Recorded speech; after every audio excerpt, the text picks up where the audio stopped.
এবার আমরা পুষ্প সংকেত বা ফ্লোরাল ফর্মুলা সম্পর্কে আলোচনা করব। পুষ্প সংকেতের সংজ্ঞাটা আমাদের উদ্দীপকের ক প্রশ্নতে আসতে পারে, কাজে সংজ্ঞাটা আমাদের মুখস্থ করতে হবে। আমরা একটু পড়ে পড়ে বোঝার চেষ্টা করি সংজ্ঞাতে কি বলা হচ্ছে। পুষ্প সংকেত এমন একটা সংকেত যে সংকেতের মাধ্যমে একটি ফুলের লিঙ্গ, তার স্তবক, স্তবকের সংখ্যা, স্তবকগুলোর অবস্থান, স্তবকগুলোর সংযুক্তি এবং ওই ফুলের মঞ্জরিপত্রের উপস্থিতি অনুপস্থিতি প্রকাশ করা হয়, সেই সংকেতকেই বলা হয় পুষ্প সংকেত।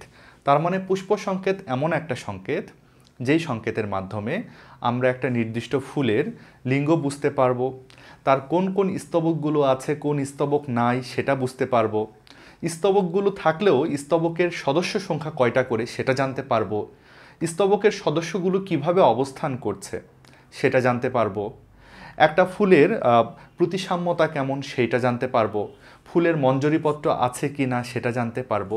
এমন একটা সংকেতকেই কিন্তু বলা হচ্ছে পুষ্প সংকেত। আসলে পুষ্প সংকেতের সংজ্ঞাটা মুখস্থ করা আমাদের জন্য কঠিন লাগতে পারে, তবে পুষ্প সংকেত কি, এটা আসলে কিভাবে কাজ করে, এই ব্যাপারগুলো যদি আমরা জানি তাহলেই কিন্তু পুষ্প সংকেতের সংজ্ঞাটা খুবই সহজ লাগবে আমাদের। তাহলে চলো একটু জবার পুষ্প সংকেতটা আমরা একটু ভালো করে পর্যবেক্ষণ করি, সংজ্ঞা নিয়ে তাহলে আর ঝামেলা থাকবে না। এছাড়াও পুষ্প সংকেত কিভাবে লেখা যেতে পারে, লেখার নিয়মকানুন কি কি, সব কিছুই আমরা জানবো। লক্ষ্য করো, বোর্ডে একটা জবা ফুলের পুষ্প সংকেত লেখা হয়েছে, বাংলাতে এবং ইংরেজিতে দুইভাবেই পুষ্প সংকেতটা লেখা হয়েছে।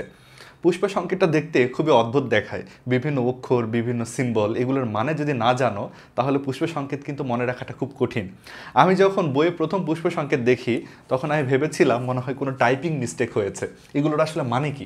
আমরা প্রত্যেকটা সিম্বলের এবং অক্ষরের মানেগুলোই বোঝার চেষ্টা করব। সবাই লক্ষ্য করো, প্রথমেই বাংলাতে লিখি আর ইংরেজিতে লিখি আমরা এরকম একটা চিহ্ন ব্যবহার করেছি। এই চিহ্নটার মানে কি? এই চিহ্নটা দিয়ে আসলে ফুলের প্রতিসাম্যতা বোঝানো হচ্ছে, এটা দিয়ে আসলে ফুলের প্রতিসাম্যতা বোঝানো হচ্ছে। আমরা সাধারণত ফুলের মধ্যে দুই ধরনের প্রতিসাম্যতাই বেশি দেখি। ফুল দুই ধরনের প্রতিসাম্য হয়, কখনো ফুল হয় এক প্রতিসম, কখনো ফুল হয় বহু প্রতিসম। কখনো ফুল হয় এক প্রতিসম, কখনো ফুল হয় বহু প্রতিসম।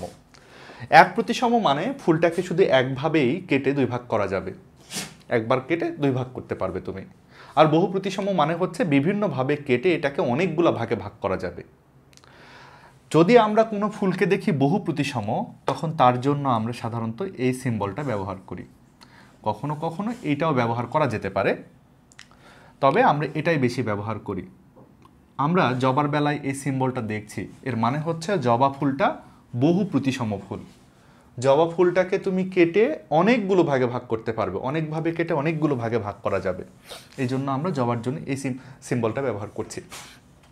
এক প্রতিসমের জন্য সাধারণত এরকম একটা সিম্বল ব্যবহার করা হয়, পার্সেন্টেজ না, এটা এই সিম্বল দ্বারা আসলে বোঝানো হচ্ছে একটা কোনো কিছুকে কেটে দুই ভাগে ভাগ করা হচ্ছে। আসলে এক প্রতিসম মানেই তো একটা ফুলকে কেটে দুই ভাগে ভাগ করা, ওই জন্য এই চিহ্নটা ব্যবহার করা হচ্ছে।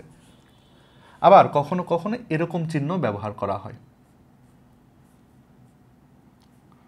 এটাতে দেখো ব্যাপারটা কেমন, এখানেও একটা কিন্তু কোনো কিছুকে কেটে এই যে দুই ভাগে ভাগ করা হলো, বুঝছো? তাহলে আমরা এই চিহ্নগুলো সাধারণত ব্যবহার করি এক প্রতিসম ফুলের ক্ষেত্রে, আর এই চিহ্নগুলো ব্যবহার করি আমরা বহু প্রতিসম ফুলের ক্ষেত্রে। তোমাদের বই বেশিরভাগ ক্ষেত্রে এই চিহ্নটা আর এই চিহ্নটাই ব্যবহার করা হয়ে থাকবে। তাহলে দেখতে পাচ্ছি আমরা জবার বেলায় এই চিহ্নটা পাচ্ছি, তার মানে জবা হচ্ছে বহু প্রতিসম ফুল। জবাকে 5 ভাবে কেটে সমান 5 ভাগে ভাগ করা যায়, এর জন্য জবা হচ্ছে বহু প্রতিসম ফুল। এবং জবা যেহেতু বহু প্রতিসম ফুল, তাই জবার জন্য আমরা এই চিহ্নটা ব্যবহার করি। এই চিহ্নটা তাহলে মানে আশা করি আমরা বুঝছি। এখন এই চিহ্নটার মানে কি, তাই না? এই চিহ্নটা দ্বারা আসলে ফুলের লিঙ্গ বোঝানো হয়, ফুলের লিঙ্গ বোঝানো হয়। ফুলটা এক লিঙ্গ নাকি উভলিঙ্গ এই বিষয়গুলোই বোঝানো হয়। যদি কোনো ফুল পুং ফুল হয় বা মেল ফ্লাওয়ার হয় তাহলে সাধারণত এরকম চিহ্ন ব্যবহার করা হয়। কোনো ফুল যদি স্ত্রী ফুল হয় তখন তার জন্য হচ্ছে এরকম চিহ্ন ব্যবহার করা হয়। আর কোনো ফুল যদি উভলিঙ্গ হয় তাহলে তার জন্য এরকম চিহ্ন ব্যবহার করা হয়। খুবই সহজ ব্যাপার। উপরের দিকে দেখো দাগটা দেওয়া আছে, এরকম চিহ্ন মানে হচ্ছে মেল বা পুষ্পের চিহ্ন। নিচের দিকে এভাবে দাগ দেওয়া আছে, এটা হলো স্ত্রী ফুলের চিহ্ন, স্ত্রীলিঙ্গের চিহ্ন। আর দুইটা দাগে যদি দেওয়া থাকে তাহলে উভলিঙ্গের চিহ্ন। আসলে এই চিহ্নগুলো এসেছে গ্রিক ভাষা থেকে, গ্রিক সভ্যতা থেকে। সেই সময়কার আসলে এত আমাদের বর্তমানে যেমন বিভিন্ন অক্ষর আমরা ব্যবহার করছি সেরকম অক্ষরের ব্যবহার ছিল না। তখন তারা লেখালেখি করতো বিভিন্ন রকম এরকম সিম্বল টিম্বল ব্যবহার করে। তো নারীদের জন্য এই চিহ্ন আর পুরুষের জন্য এই চিহ্ন ব্যবহার করা হতো। এর কারণ হচ্ছে পুরুষেরা সেই সময় সবাই যোদ্ধা ছিল, বেশিরভাগ পুরুষেরাই। যোদ্ধারা কি করত? বর্ষা নিক্ষেপ করত। এই চিহ্নটা অনেকটা বর্ষা নিক্ষেপের কথা দেখাচ্ছে। আর মেয়েরা ওই সময় তেমন কোনো সামাজিক কাজ বা কোনো বড় শক্তপোক্ত কাজে অংশগ্রহণ করতো না। মেয়েরা বিশেষ করে রূপচর্চায় ব্যস্ত থাকতো, হাতে আয়না নিয়ে তাদের নিজের চেহারা দেখতো। এই জন্য মেয়েদের জন্য এই চিহ্নটা ব্যবহার করা হচ্ছে। এটা কিন্তু একটা হ্যান্ড মিরর বা হাতের আয়নার ছবি, তাই না? তাহলে পূর্বের আজ থেকে প্রায় 2500 বা 3000 বছর আগে এরকম পরিবেশ ছিল বলে এরকম চিহ্নগুলো ব্যবহার হয়েছে। তাই বর্তমান সিচুয়েশন একদমই বদলে গেছে, ছেলে মেয়ে সবাই সব কাজ করছে। দেখা যাচ্ছে মেয়েরা শুধু আয়না নিয়ে বসে সময় কাটাচ্ছে না, মেয়েরা অনেক বড় সায়েন্টিস্ট হচ্ছে, ভালো ভালো ডাক্তার হচ্ছে, তাই না? মেয়েরাও সব করছে। আর ছেলে মানে যে যোদ্ধা তাও তো না, ছেলেরা যে বর্ষা নিয়ে শুধু যুদ্ধ করছে তা কিন্তু না, ছেলেরাও নানান ধরনের কাজ টাজ করছে। তবে চিহ্নগুলো রয়ে গেছে। আর উভলিঙ্গের জন্য এই চিহ্ন। এবার তোমরা বলো, জবা কোন ধরনের ফুল? জবার মধ্যে আমরা উভলিঙ্গের চিহ্ন দেখছি, তার মানে জবা হচ্ছে উভলিঙ্গ ফুল। জবার মধ্যে একই সাথে দেখো এই যে স্ত্রী স্তবক রয়েছে, পুং স্তবকও রয়েছে, দুটো স্তবকই রয়েছে। এই জন্য জবা নিশ্চয়ই উভলিঙ্গ ফুল। এবার পরের অক্ষরের দিকে আমরা লক্ষ্য করি, লেখা আছে উব্রিপাস বা EK5। এগুলোর মানে কি? উব্রিপাস বা EK5, এটা দ্বারা আসলে একটা ফুলের উপবৃতি বা এপিক্যালিক্সকে বোঝানো হচ্ছে। উপবৃতি বা এপিক্যালিক্সকে বোঝানো হচ্ছে। একটা ফুলের উপবৃতির কথা সবাই একটু মনে করার চেষ্টা করো। দেখো এটা একটা জবা ফুল। জবা ফুলের গোড়াতে এই যে দেখো সবুজ রঙের যে পাপড়ির মতো জিনিসপত্রগুলো থাকে, একটা ছোট্ট খোলস থাকে জবা ফুলের গোড়াতে সবুজ রঙের। এই ছোট্ট খোলসটাকে কিন্তু বলা হচ্ছে বৃতি বা ক্যালিক্স। কিন্তু বৃতির নিচে দেখবে তুমি এরকম 5টা কাঁটা আছে। জবা ফুলের বৃতির নিচে আরও সরু সরু 5টা কাঁটা আছে। এই কাঁটাগুলোকে বলা হয় কিন্তু উপবৃতি বা এপিক্যালিক্স। ভালো করে মনে রাখতে হবে, বৃতির নিচে থাকে উপবৃতি বা এপিক্যালিক্স। তাহলে জবা ফুলের উপবৃতির সংখ্যা 5টা, এপিক্যালিক্সের সংখ্যা 5টা। তাই লেখা হয়েছে এখানে উব্রিপাস বা EK5। এখন EK5 এই কথাটা কিভাবে আসলে একটু দেখো। EK অক্ষর দুটো এসেছে উপবৃতির ইংরেজি এপিক্যালিক্স থেকে। এপির ই এবং ক্যালিক্সের কে। এখন তোমরা বলতে পারো যে স্যার ক্যালিক্সের তো সি ব্যবহার করার কথা, ক্যালিক্সের জন্য কে ব্যবহার করা হচ্ছে কেন? কারণ তোমরা মনে রেখো দলমণ্ডলের ইংরেজি করলা, তখন আমাদের একবার সি অক্ষরটাকে ব্যবহার করতে হবে। এজন্য আমরা বৃতির জন্য যে ক্যালিক্স আছে, ক্যালিক্সের আমরা সি না ব্যবহার করে কে ব্যবহার করব। সামনে আমাদের একবার সি ব্যবহার করতে হবে বলে আমরা এখানে ক্যালিক্সের জন্য সি ব্যবহার না করে কে ব্যবহার করছি। তো আশা করি তোমরা বুঝতে পেরেছ উব্রিপাস অথবা EK5 এটা দ্বারা আসলে উপবৃতি এবং উপবৃতির সংখ্যাটাকে বোঝানো হলো। এবার আমরা পরের অক্ষরে চলে যাই। পরে লেখা আছে দেখো ব্রিপাস বা K5। এর মানে কি? ব্রিপাস বা K5 এটা আসলে কেন আসলো? ব্রি এসেছে আসলে বৃতি থেকে। বৃতিকে ইংরেজিতে বলা হচ্ছে ক্যালিক্স। এই ক্যালিক্স থেকে আসলে কে কথাটা ব্যবহার করা হয়েছে, সি ব্যবহার করা হয়নি। কারণ আমি তোমাদের আগেই বললাম দলমণ্ডলের জন্য করলা, করলার জন্য আমরা সি ব্যবহার করব। বৃতিকে তোমাদেরকে চেনাই দিচ্ছি, লক্ষ্য করো। যদিও তোমরা চেনো, আমরা সবাই জানি জবা ফুলের গোড়াতে ছোট্ট একটা সবুজ রঙের থলে পাওয়া যায়। এই থলেটাকে বলা হয় কিন্তু বৃতি। বৃতি কিন্তু 5টা ছোট ছোট টুকরা দিয়ে গঠিত। 5টা ছোট ছোট টুকরা দিয়ে এই ছোট্ট বৃতিটা গঠিত। তাহলে আমরা দেখতে পাচ্ছি যে একটা জবা ফুলের গোড়াতে বৃতি রয়েছে 5টা, তাই ব্রি পাস বলা হচ্ছে। আর বৃতিকে ইংরেজিতে বলা হয় ক্যালিক্স। ক্যালিক্স থেকে সি না নিয়ে আমরা কে নিয়েছি, তাই K5। বুঝতে পারছো? এখন কাহিনী এখানে ব্র্যাকেট কেন ব্যবহার করা হচ্ছে? দেখো 5টা বৃতি একে অপরের সঙ্গে সংযুক্ত। সবগুলো বৃত্তি যেহেতু একে অপরের সঙ্গে সংযুক্ত, সবাই যেহেতু একে অপরের সাথে সংযুক্ত রয়েছে, তাই কিন্তু আমরা এখানে ব্র্যাকেটটা ব্যবহার করছি। সংযোগ বোঝাতে ব্র্যাকেট ব্যবহার করা হচ্ছে। উপবৃত্তিগুলো সবাই আলাদা আলাদা ছিল, কিন্তু বৃত্তি তো তা না। বৃত্তি তো সবাই একে অপরের সঙ্গে সংযুক্ত হয়ে একটা থলে গঠন করেছে, সংযুক্ত হয়েছে, তাই কিন্তু আমরা এখানে ব্র্যাকেট ব্যবহার করছি। এবার পরের অক্ষরটার দিকে সবাই লক্ষ্য করি।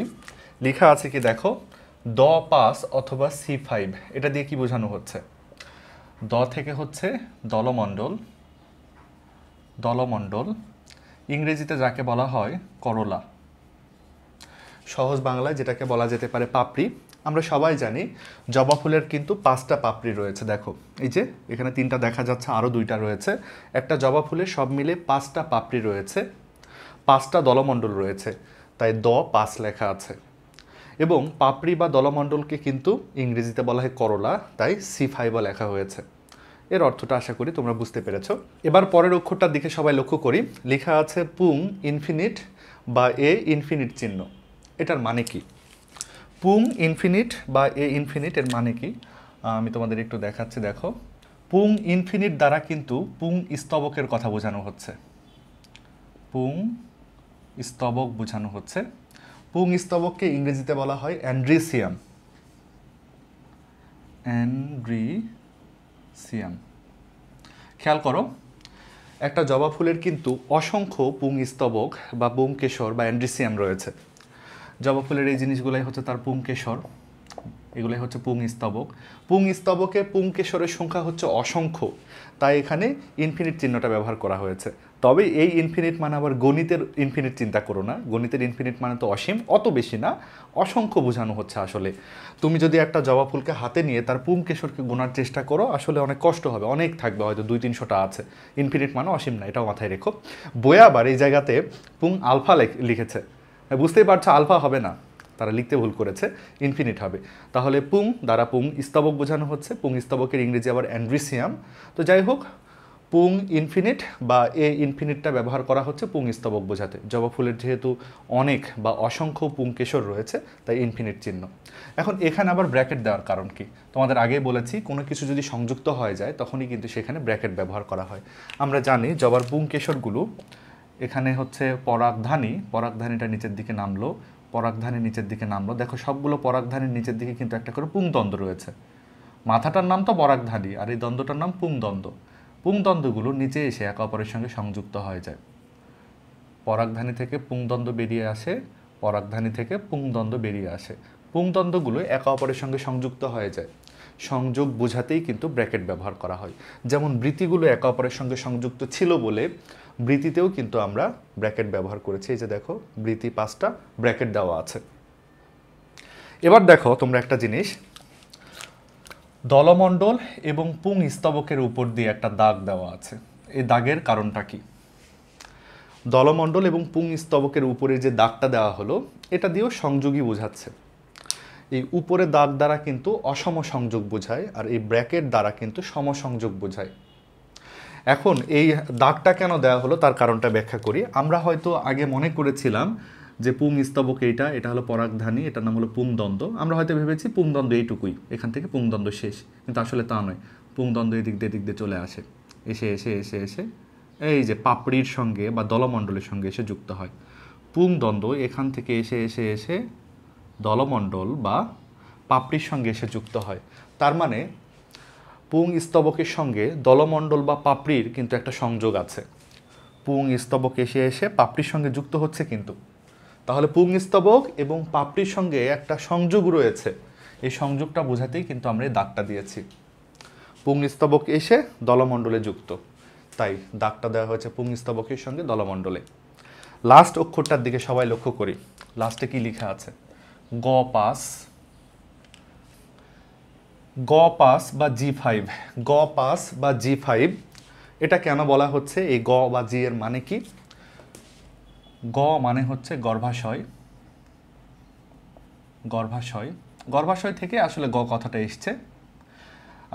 স্ত্রীস্তবকও বোঝানো হতে পারে গ দ্বারা। এবং গর্ভাশয়ের ইংরেজি যদিও ওভারি, তবে স্ত্রীস্তবকের ইংরেজি হচ্ছে কি বলতো? গাইনিসিয়াম। তাহলে এই গর্ভাশয়ের গ, গাইনিসিয়াম থেকে নেওয়া হয়েছে কি? জি।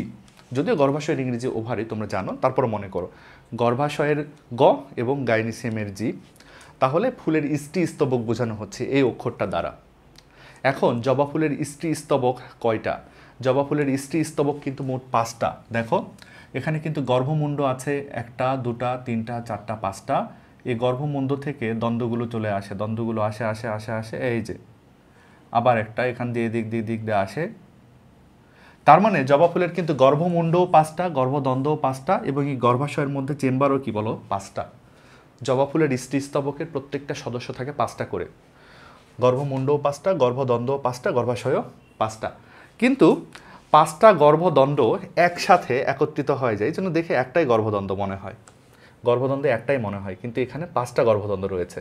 গর্ভাশয়কেও একটা থলি মনে করা হয়, কিন্তু গর্ভাশয়ের মধ্যেও মোট 5টা চেম্বার রয়েছে, মানে গর্ভাশয় রয়েছে 5টা।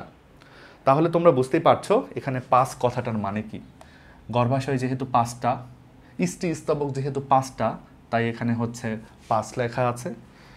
ওই জি দ্বারাও কিন্তু স্ত্রী স্তবকই বোঝানো হচ্ছে 5। বুঝতে পারছো? এখন ব্র্যাকেট কেন, এটাও তোমরা আগে থেকেই জানো, কোনো কিছু সংযুক্ত থাকলে ব্র্যাকেট থাকে।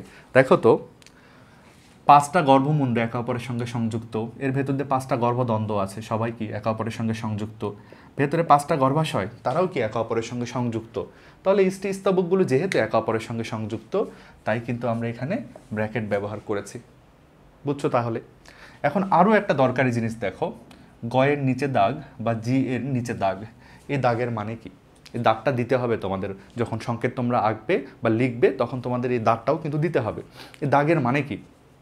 এই দাগ দ্বারা আসলে গর্ভাশয়ের অবস্থানটা বোঝানো হয়। তোমরা জানো গর্ভাশয়ের অবস্থানের উপর ভিত্তি করে ফুল 3 প্রকার: গর্ভশীর্ষ পুষ্প, গর্ভপাদ পুষ্প এবং গর্ভকটি পুষ্প। তোমরা বলো তো জবা কোন ধরনের ফুল?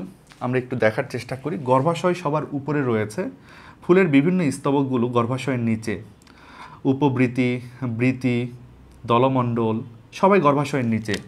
উপবৃতি, বৃতি, এই লাল রঙের দলমণ্ডল সবাই কিন্তু গর্ভাশয়ের নিচে। সবাই যেহেতু গর্ভাশয়ের নিচে রয়েছে, সবাই যেহেতু গর্ভাশয়ের পাদদেশে রয়েছে, তাই এটাকে কিন্তু বলা হয় গর্ভপাদ পুষ্প। তাহলে একটা ফুলের গর্ভাশয় উপরে এবং গর্ভাশয়ের নিচে সব কিছু অবস্থান করছে, এরকম ফুল বোঝাতে কিন্তু নিচে দাগ দেওয়া হয়। নিচে দাগ মানে বোঝানো হচ্ছে যে সব কিছু নিচে অবস্থান করছে, পুষ্পাক্ষ নিচে অবস্থান করছে, উপবৃতি, বৃতি, দলমণ্ডল সব কিছু একটা ফুলের গর্ভাশয়ের নিচে অবস্থান করছে, এই জন্য নিচে দাগটা আমরা দিয়েছি। এই তো আমরা প্রথম থেকে শেষ পর্যন্ত সবগুলা অক্ষর এবং তাদের পূর্ণ রূপগুলো, মিনিংগুলো সব কিছু কিন্তু আমরা এখানে বুঝলাম। তাহলে তোমরা লক্ষ্য করো, পুষ্প সংকেত এমন একটা সংকেত, সেখান থেকে প্রথমে আমরা হচ্ছে প্রতিসাম্যতা সম্পর্কে ধারণা পাই, যেখানে ধারণা পেলাম হচ্ছে জবা ফুল একটা বহু প্রতিসম ফুল। তারপরে আমরা ফুলের লিঙ্গ সম্পর্কে ধারণা পাই, জবা ফুল কিন্তু উভলিঙ্গ ফুল, এখান থেকে ধারণা পেলাম। তারপরে আমরা উপবৃত্তি থাকলে তার সম্পর্কে ধারণা পাবো, জবা ফুলের উপবৃত্তি রয়েছে 5টা। তারপরে জবা ফুলের বৃতি সম্পর্কে ধারণা পেলাম, বৃতি রয়েছে 5টা এবং তারা একে অপরের সঙ্গে আবার সংযুক্ত। দলমণ্ডল বা পাপড়ি 5টা, তারা সংযুক্ত নয়। পুং স্তবক তারা কিন্তু হচ্ছে অসংখ্য এবং তারাও একে অপরের সঙ্গে সংযুক্ত। স্ত্রী স্তবক বা গর্ভাশয় বা গাইনিসিয়াম তারাও 5টা এবং একে অপরের সঙ্গে সংযুক্ত। তাহলে এই পুষ্প সংকেত থেকে কিন্তু অনেক কিছু তথ্যই পেলাম। সবগুলো তথ্যকে তোমার ভাষায় যদি তুমি উপস্থাপন করো, তাহলে কিন্তু পুষ্প সংকেতের সংজ্ঞাটা হয়ে যায়।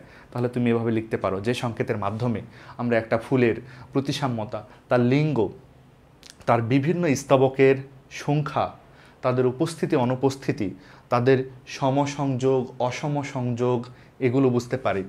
ফুলের ব্যাপারে বিভিন্ন তথ্য আমরা জানতে পারি। এই সংকেতকেই কিন্তু বলা হয় পুষ্প সংকেত।